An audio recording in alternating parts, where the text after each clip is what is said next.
Hey, writers. Today I am joined with Karyn Fischer. Welcome, Karyn. Thank you. Happy to be here. And I would love to introduce our writers to you a bit more. Karyn is an Author Accelerator certified book coach and a former children's book and YA literary agent with BookStop Literary Agency. Before turning to agenting and coaching, she was a serial publishing intern, a bookseller and book buyer at an indie bookstore, and an agency assistant.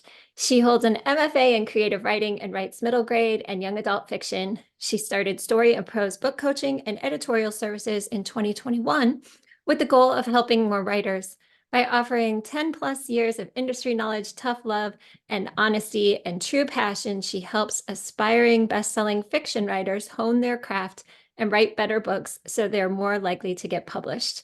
And writers, as you have heard here, Karyn has so many different experiences within the writing and publishing world. So I'm sure this is going to be a fantastic conversation.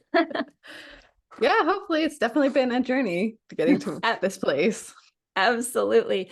I've asked Karyn here to talk specifically about stakes because we know that stakes are a really important aspect of any story, and sometimes they can be hard to get right. It feels like maybe something that we tinker with quite a bit along the way through the writing and rewriting process.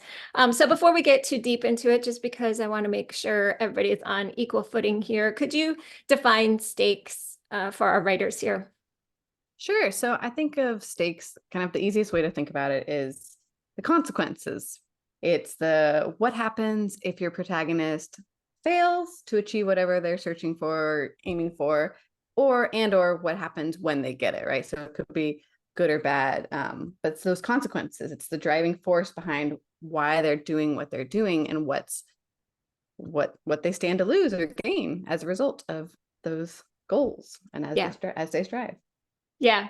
And it's really interesting that I'm glad you mentioned positive and negative stakes because like on a positive sense, it could be like, I'm trying to win the championship. And maybe if I lose that game, like the world doesn't end, but it's very disappointing for me. But that's kind of more like Right.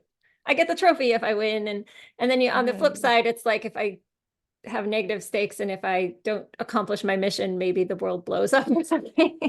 Yeah, it's really what is important to the character and why they're doing what they're doing. Yeah. And consequences. That's, I think, just the simplest way of thinking about it. If stakes is a confusing word, it used to be a confusing word to me, but it's not just a consequences. Yeah, I love that. All right, we often hear people talk about the differences. Sometimes we've got external stakes, sometimes we have stakes that are perhaps of a more Mhm. internal nature. Could you help us distinguish between those? Sure. So the external stakes are those concrete, more tangible things that a character is searching for. So, for instance, if you have a character who's they want to win a cooking competition, let's say it's the like why what they get from that cooking competition, right? Do they get is it um achieving that lifelong dream, escaping their small town? They're really going for it for a reason, and in that, um it's just tangible. That's kind of the way to think about it, external. And the internal is way more the emotional consequences that you could result. So for this cooking competition, maybe you have a character who's trying to prove that their dreams of becoming a chef matter to their parents, or that they are valuable, that their skills matter in some way, and that in order to escape their small town, they have to prove to the naysayers in their lives what they're trying to do. And so it really comes down to that, the emotional stakes that the character has in their hearts and in their minds, and the driving forces, because that's ultimately a lot of times what is driving us, is the emotional internal side. Sure, we want the fame and recognition maybe down the road, or you might secure them that job of the fancy chef in the restaurant, but ultimately it's okay, well, what do you want from that? The emotional elements. You want Right, the meaning, the recognition, the belonging, whatever it is, right? right. Well, it's not uncommon for writers to get feedback perhaps on a first draft or something, or even in a rejection letter, that maybe there's a disconnect, that we're not sure why we should care about the Right. story, which kind of indicates that maybe the stakes aren't there. So Absolutely. from your perspective, how can you tell if the stakes are kind of weak in a story? Exactly what you just said. Like if there's this, why should I care? Why should I care? What, that means that either you have a problem with the character, you're not going deep enough into the whys. But if we don't have a reason to care, then that is the first thing that tells me that there's low stakes. That there's not enough internal and external motivation and stakes happening, and that there aren't any big difficult choices that the character is facing. So if it's really easy for the character the whole time, Yeah. and you're not forcing them into these kind of difficult situations where they have to choose between one hard choice and another hard choice, then sometimes that's pretty low stakes too. If there's no complications or discomfort for your character, then the stakes probably aren't high enough. Right. Do you Mhm. find that it matters, the balance between the external and the internal? Like, is that, if one of them is missing, is that enough of a reason to say the stakes aren't there, even if one of them is very strong and maybe one of them is not quite as strong? That's a great question. I think that I do think you have to have both. But I think if one is strong, I mean, you're already halfway there, right? You're already Right. doing more than a lot of new beginning writers. But if you have both, then you get that a lot more of the tension, a lot more suspense. And I think you care a lot more because especially if they're woven together really well. Yeah. Like, if the goal that they're striving for really does relate back to like their wound and who they are as people, and then you can kind of make both, and you can play with both stakes, because the whole point of stakes is you want to keep increasing them throughout the book, right? You make it harder, make it harder, make it harder. And so if you just have things getting harder internally, but there's no external plot happening, then, the reader might not be as interested Right. or engaged, or they might not care as much, and vice versa. If it's all plot, but you don't really get any of that character, what's on the line for their hearts and souls as people, then same thing. Then it's like, okay, well, great. There's a bunch of war happening, but I don't really get what that means to this character. I don't really care about what they care about because I don't know what they care about. Right. Right. Yeah, that makes sense. So, do you have any advice here for some writers who might be like, my stakes are weak and I need to up the ante here? Yeah, definitely. So, I mean, I think it all starts with that character, like we said, right? So it's knowing who they are and what they want and why they want it. Asking that why question. So I'm always asking that, like, well, why?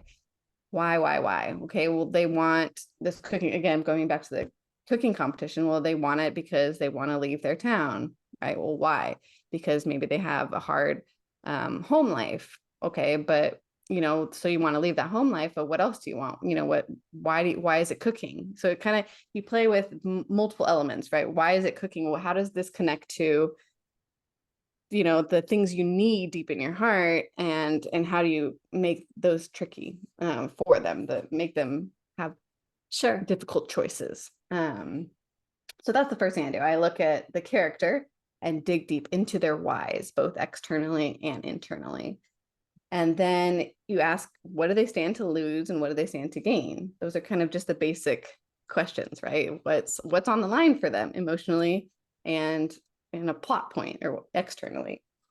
And then the other thing is, ask why now, right? So it's about the urgency piece too. Why do they have to do this now? Why are they striving for this now? Why do they have to accomplish this right now instead of 2 years ago or whatever it is? Sure.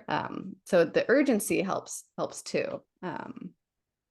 It's all about kind of keeping your characters torturing your characters, right? I think that's, you can apply that to the obstacles of the story, but really like making things hard on your character and not giving them an easy way out at all is a great way to keep upping those stakes and weaving the external ones and with internal ones all the way through, make Right. things hard. Yeah. Okay. So on the flip side of that, if it can get to a point if things escalate where we're just like, oh my gosh, this is completely ridiculous because everything that possibly could have gone wrong has gone wrong. And I feel like I'm in Mhm. the middle of a daytime soap opera now. Right, right, Right. So how can we make sure that we don't, go from one extreme into the right, other?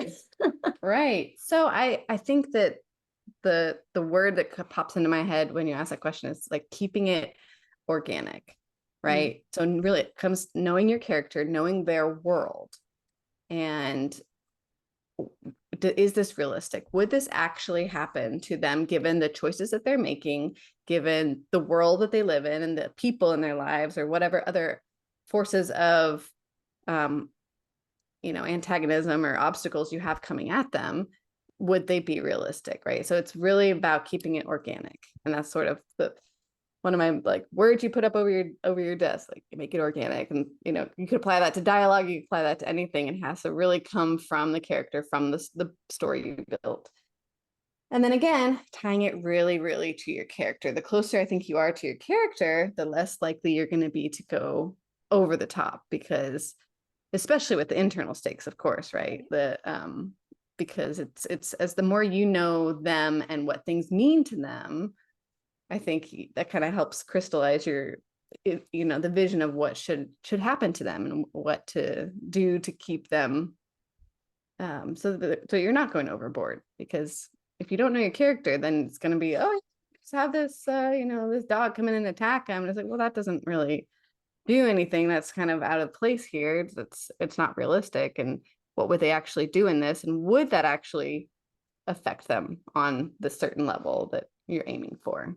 So Right, right. So if I'm hearing you correctly, we just want to make sure that every time we add a complication, that it's something that matters both to the actual plot line of the story as mhm. well as to my character. Because I don't know, back to your cooking example, if we have, say, somebody hear about a flood that's happened in a neighboring city, like 3 towns away or something, like Mhm. maybe that's not something that we're going to include in the story unless we can figure Right. out a way to tie it directly to Right. our character. Exactly. Um, Exactly.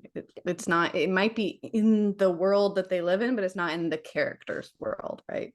yeah, To that makes a lot to of your point. sense. So it's Yeah. really, it all stems from the characters um and how they think and feel and act and behave based on their choices and based on those stakes. Yeah. Awesome. So I do want to make sure writers, you would have an opportunity here to connect with Karyn. Karyn, do you want to tell us about the kind of work that you do now with writers? Sure, I offer one-on-one services, mostly just from kind of planning your book out, or to pitching your book to agents and editors. And then my special passion is helping them revise an already written manuscript.